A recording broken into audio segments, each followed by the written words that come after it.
Бой за звание чемпиона ДВС по нашей схеме. Справа дня боец синего угла, весом 66 кг, роста 70 см. Ему 29 лет. Он является чемпионом Кыргызской республики по боевому самбо. Мастер спорта по ММА. Профессиональный рекорд 4 победы, 2 поражения и 0 ничьи. Представляет бойцовский клуб ЛНДМА Акбарс Нефтьчи. Коч города Кыргыз-Нефтегаз.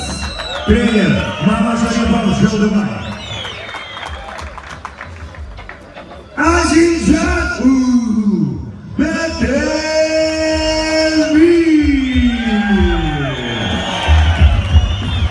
Его соперник в красном углу, весовая категория 66 кг, рост 164 см. Ему 29 лет. Он является чемпионом Таджикистана по тайквондо, чемпион Таджикистана по ММА, мастер спорта по тайквондо. Бойцовский клуб «Пуля». Тренер Назарив Зариф. Курезода Мухаммад. Таджикистан. Бойцы на середину. Başka bir tekrar yok. Bakalım başlayalım. Zaten fazlasını diyor. Siz de sözü kapatın. Ayağına. Pardon.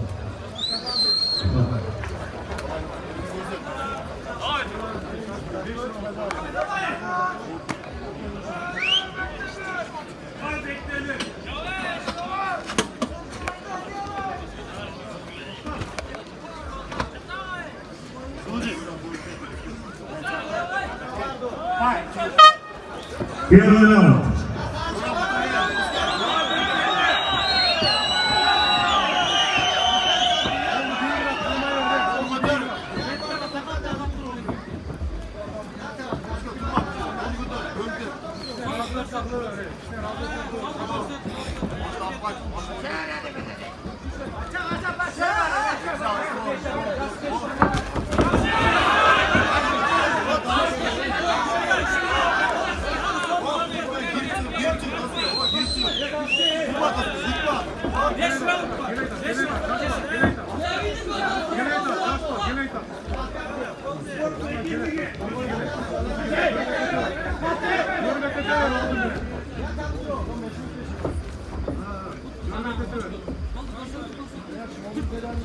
Kaçma dostum.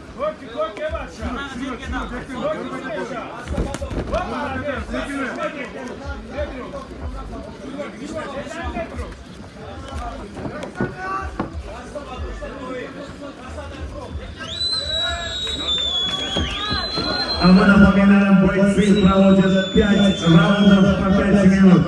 Ведь перед вами бой за пояс чемпиона ДВС Профайт.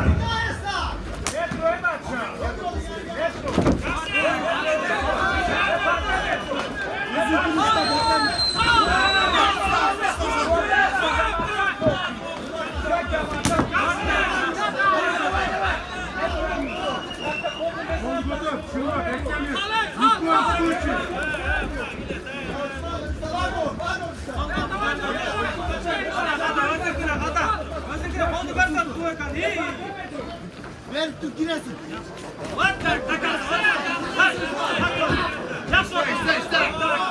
Boynu takka. Пальчиктерди чеч, пальчиктерди чеч. Секи аккуратно, зашивай. Пальчиктерди чеч, güzel olay. Bas. Пальчиктерди чеч, güzel koy. Düşmayın,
Президент Федерации Донбасс Джелобанской области Мамытов Талат.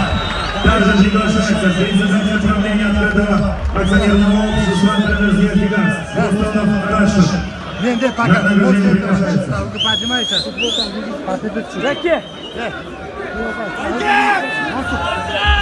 Бойцы на середину.